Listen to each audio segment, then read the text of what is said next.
walking to the gym. Good now for workout.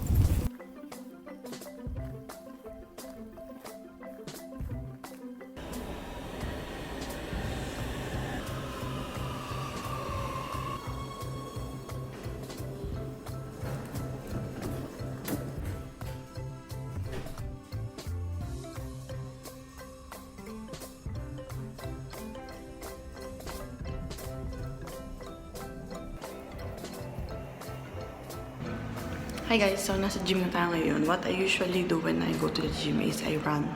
Nag-treadmill talaga ako, 45 minutes to 1 hour.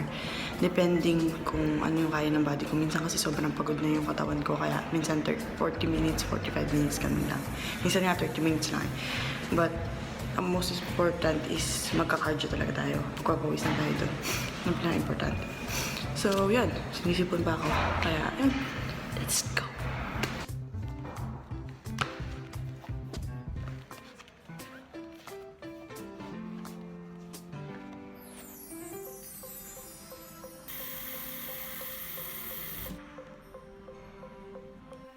Ready na go.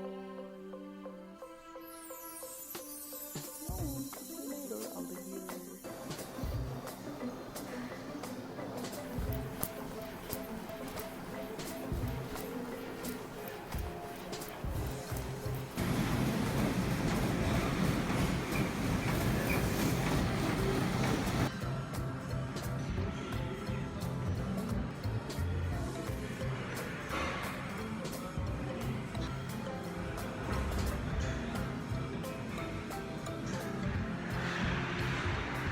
Ko because this is the gym vlog and tinry ko lang mag-vlog sa phone ko whenever I'm going to the gym kasi ayoko na magdala ng malaking camera or na camera na sobrang obvious na